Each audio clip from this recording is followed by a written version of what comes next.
Hi, I'm John DeSteiger. I'm the president of Oklahoma Christian University. We have a very, very special guest on campus. Chris Herren is here. He's going to speak to some of our student athletes here just a little bit. His is a story that is powerful and important. Chris, thanks for being on campus with us. Yeah, thanks for having me. Hey, I want to go back years ago to your high school days. You were a high school basketball phenom, and you came from a family of basketball players. I did. All the way down to my great-grandfather. Durfee basketball, where I grew up in Fall River, Massachusetts, was a rich in tradition, pride, and Durfee basketball was actually the first sellout of the Boston Garden, to sell the Boston Garden out. And that's when Bill Russell and Bob Cousy played. I understand also that in the history of Massachusetts, only 3 high school players have been All-State 3 years in a row. Mm-hmm. Your older brother, Yes. Patrick Ewing, and you. Yes. That's incredible. It's cool company. Yeah, very, very cool. So after high school, recruited by several major colleges and universities, you chose Boston College. Why did you decide to stay in Massachusetts? I was a local kid and I wanted to stay home. I also had a great relationship with Coach O'Brien, who had been there for a few years and actually recruited my brother to go to Boston College. It just felt right at the time. You know, hindsight, looking back, it would have been nice to get away and grow up a little bit, but it's all in the plan. Right. You were there for a year, you were injured, and you went to Fresno State. You had a very good career at Fresno State. You were drafted in the second round by the Denver Nuggets. You played a year for Denver, then you went back to Boston and played for the Celtics. I did. And you also had several other pro teams internationally that you played for following your time in the NBA. In a lot of ways, Chris, that sounds like just a wonderful storybook life. But there were difficulties. Major difficulties. You know, I was untreated. I had been struggling with substance abuse since I was about 18 years old. And I carried that burden with me along the way throughout my professional basketball career. You know, which today I'm extremely grateful for becoming a professional athlete, and I can look at it in a positive way today because it's given me a forum. It's given me an opportunity to speak and share my story, where 8 years ago I was extremely embarrassed about my accomplishments. I've read a couple of quotes that have been attributed to you. One is, and you were speaking about addiction and substance abuse, you said, "This will never happen to me." But it did. It sure did. You know, at 18, 20, 21, you never believe it's going to happen to you. And honestly, at that time in my life, cocaine was the substance. And it wasn't that I was an everyday user. It would probably be once every couple of months. But when I used it, it was in abundance, and I had difficulty stopping. So I didn't see this huge issue for myself when it was just a once every couple of months deal back then. Looking back today, it was a huge problem. You know, anytime an 18-year-old, anytime anybody's doing a drug that can kill them, it's a problem. But back then, I was naive. There's another quote when you were playing for the Celtics in Madison Square Garden. The quote that I understand, and by the way, you spent your childhood growing up playing hours and hours and hours on the basketball court at home and other places, and your dream was to become an NBA player, a Boston Celtic. And the quote was, "Once I got there, I couldn't care less." Had drugs gripped you that much? You know, I often say that I was a professional athlete. I was a professional basketball player 2 hours a day, and I was a professional drug addict the other 22. It's an all-consuming illness. You know, my priority when I woke up in the morning was to be well, was to not be sick.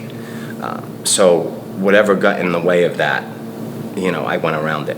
And basketball got in the way of my drug addiction. You know, again, it's one of those issues where you look at, and all those hours in the driveway did not go unwasted. You know, they didn't. At one time in my life, I thought they did. But that hard work paid off, not on the basketball court, but in what I do today.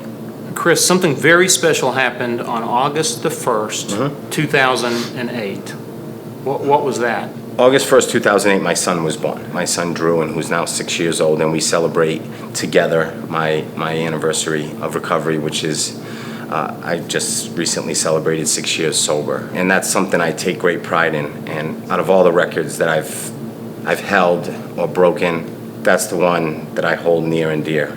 You know, for 6 years consecutive, I haven't had a need to put a substance in my body. No day was too good or too bad to change it, and that's something that I take great pride in. Wow. Can you tell me, was it seeing your son being born, and he was your third, I believe? Yes. Was it a conversation with somebody? My counselor at the treatment center, I relapsed, and when I went home shortly after my son was born, he told me I should play dead, that I should never contact my family again, and they were better off without me, and I should start to let them live.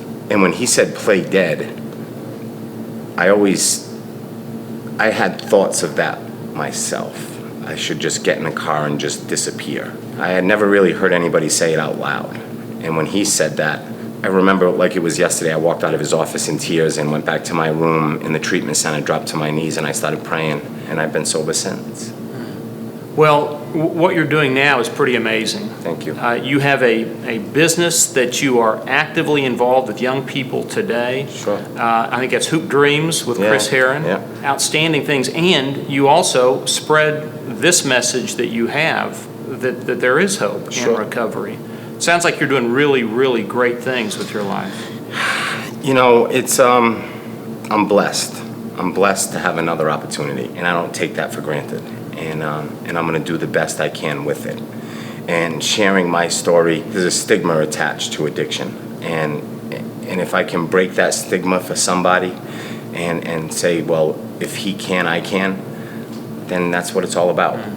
Drug addiction is an illness, and it deserves to be treated like one. It's something that you need to address and treat. So, you know, that's why when I go on college campuses, sometimes it's difficult because half the campus will tell you it's a medical issue, that it's an illness, and the other half will treat it punitively. So it's a contradiction in a sense. And I think that's why a lot of people run away from telling it and don't want to share their struggle because they're afraid how they will be judged in the end.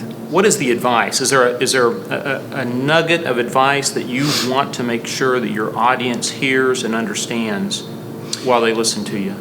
There's so many messages kids can get out of this. Most kids sitting in front of me today at Oklahoma Christian will not be drug addicts. Probably all of them, but they might have family members. And they might have a more empathetic view once they walk out.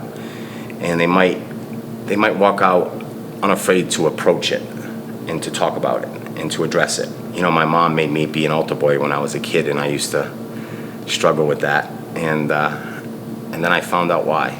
I found out when I was 32 and I had no place left to turn. And once I turned in that direction, life changed. If it wasn't for my faith, I wouldn't be here. I wish I had it a little earlier. It was always there, I never tapped into it. Chris, any final message to the audience or the camera? I just look forward to having an opportunity to talk to the athletes on this campus. You know, it's a responsibility that I don't take lightly, and it's a big deal. It's a big deal when someone has faith in you to step in front of 200 young adults to inspire them or to help them, and that's what I try to do. Well, God bless you. We're so glad that you're here. Thank we you. know that you have changed lives in other places, and my guess is you will change lives here tonight as well.